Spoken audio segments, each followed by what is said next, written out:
الساعة 1 بالليل وأنا بنضف للعيد وعيني هتقفل من التعب، وحماتي قاعدة تتفرج عليا من على الكنبة. يا بنتي امسحي تحت الكرسي كويس، التراب باين. حاضر يا طنط. انت لسه بتنضفي يا ساره؟ يا حبيبي تعالى شوف أمك مخليه البيت مع سكر شغل وتنظيف. طيب خلاص يا ساره، هساعدك. متأخر قوي. استني، السجادة دي تتغسل. تتغسل دلوقتي؟ ايوه، واصل عليها بقى. وأنا أموت من التعب عادي. طب ما تساعديني دلوقتي يا طنط؟ يا ظهري نفسي حد يساعدني زي ما انا ساعدت حماتي زمان. وفي نفس اللحظة طبق اللب يقع منها على الأرض. يا ساتر، اللب كله وقع. الساعة 3 الفجر أنا خلاص مش قادرة. لسه الحمام. الحمام إيه يا طنط؟ ده حتى العيد نفسه تعب. والنور قطع، حتى الكهرباء قالت كفاية شغل ليل العيد. ريحه الاكل تجنن يا ولاء، والله العيد له طعم معاكم. كل سنة وأنت طيب يا حبيبي. حتة اللحمة دي متعملش عبير، بنتي بتحب النوع ده، هبعتهولها. بس اللحمة دي بتاعتنا يا طنط. انتي هتحاسبيني على كيلو لحمة؟ تيتا، هو احنا هناكل اللحمة اللي في الشنطة دي امتى؟ ايه ده يا امي؟ ده عشان اختك بس. حقك عليا. خدي. دي حتة ضاني، كل سنة وانتي طيبة. وأنتي طيبة يا طنط. ليه فتحتوا الشقة؟ مفيش حاجة اسمها خصوصية يا حبيبتي، بس دي شقتي أنا وجوزي، مش من حق حد يفتحها غيرنا. مش حاجة اسمها خصوصية يا حبيبتي، لكن ده بيتي واحنا عيلة. أنا عاوزة نشور. لا الحبل ده بتاعنا إحنا بس. طب أنشر فين؟ استحملي لحد ما تتعلمي نظام البيت. مراتك مش بتسلم علينا كويس، وشايفة نفسها علينا وبتعاملنا من مناخيرها. هو انتي كل يوم ناوية تستخدمي المطبخ؟ أنا بعمل أكل لجوزي، إحنا مش متعودين حد يغير نظامنا. واضح إن الحرب لسه هتبدأ. أكيد هي اللي نسيت البوتاجاز من يوم ما دخلت والبيت اتقلب. أنا ما عملتش حاجة والله. أنا مش مرتاحة للبنت دي وسطينا. أنا ساكتة احترام مش ضعف على فكرة. انتي بترديه على ماما؟ أنا برد على اللي بيغلط فيا. أنا استحملت كلام كتير عشان أحافظ على بيتي، وسكتت لما اتظلمت. أنا جيت هنا زوجة مش خدامة، وجيت أعيش باحترام، مش هتحاسب على كل نفس باخده. مراتي مش لوحدها واحنا هنسيب بيت العيله. يعني هتختار علينا؟ انا اخترت راحه بيتي. هتسيب أمك علشانها؟ أنا مش بسيب أمي، بس مش هخسر مراتي عشان أرضي حد. اربطوا كويس، هات الميه، فين السكينه؟ كل سنه وانتم طيبين. يا بنات ركزوا، ده عيد كبير مش هزار، عاوزين نعمل فتة حلوة كده.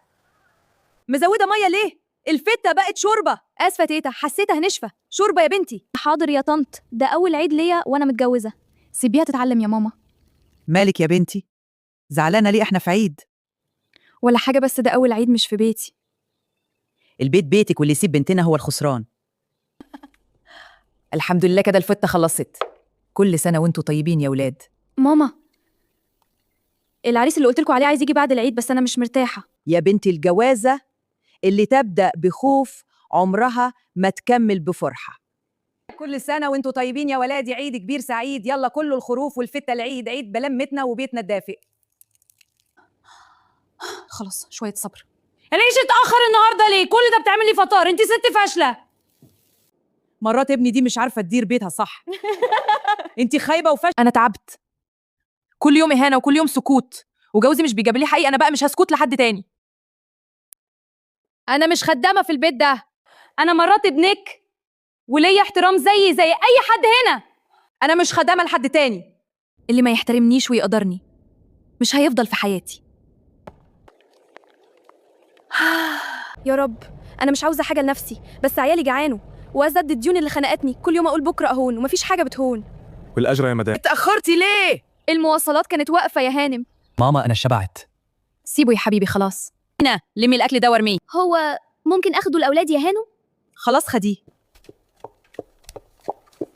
النهاردة الولاد هيفرحوا قوي. ماما جت، بصوا جبتلكم ايه. انتي مش هتاكلي؟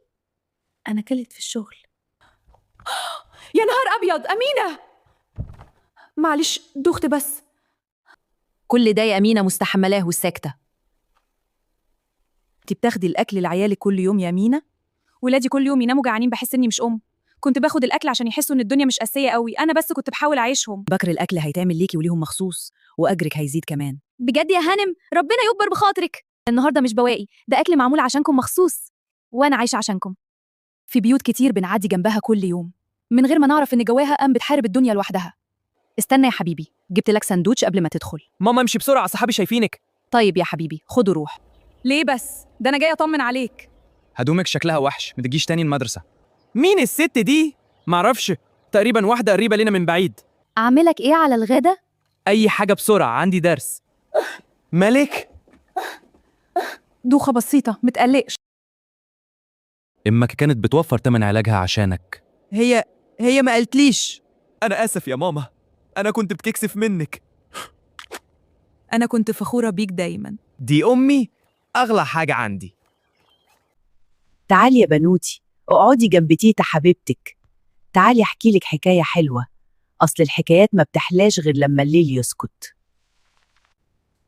زمان يا ستي البيوت كانت صغيرة، بس القلوب كانت واسعة تكفي الدنيا كلها. كان في بنت اسمها سعاد، ضحكتها تسبقها قبل ما تدخل أي مكان. وفي يوم شافها شاب بسيط، لا غني ولا وسيم قوي، بس عينه كانت مليانة حب، وكان يجي يستنى تحت البلكونة كأنه بيستنى العيد. وفي مرة رمت له المنديل بالغلط، قام شايله كأنه كنز واحتفظ بيه. أصل زمان يا بنتي الحاجة الصغيرة كانت تسعد القلب الكبير. خروجاتهم كانت بكيس ترمس وكوب شاي، مفيش مطاعم ولا فخامة، بس الضحكة كانت مالية الدنيا. وفي يوم اتخانقوا مع بعض. خلاص أنا مش عايزاك. بس يا بنتي اللي بيحب بجد ميعرفش يمشي. فضل واقف تحت المطر بالساعات لحد ما امها بصت من الشباك وقالت: يا بنتي الراجل ده شكله ناوي يعيش معاكي العمر كله. واتجوزوا، لا فستان غالي ولا قاعة كبيرة، بس كانت فرحة تكفي بلد.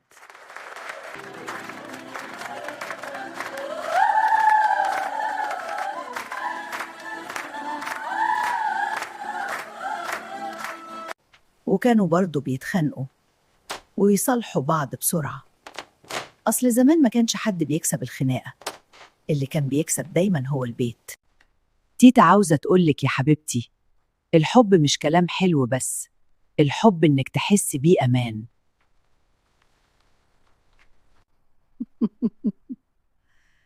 أحلى حاجة في زمان إن الناس كانت بتحب بقلوبها مش بموبايلاتها. وبعدين يا تيتا عاشوا مبسوطين؟ أيوة عاشوا مبسوطين، علشان حياتهم سهلة وبسيطة، وعلشان كل واحد اختار التاني. افتكري كلام تيتا، الحب الحقيقي مش اللي يبهرك، الحب الحقيقي هو اللي يطمن قلبك. تصبحوا على حكاية حلوة من بيت تيتا.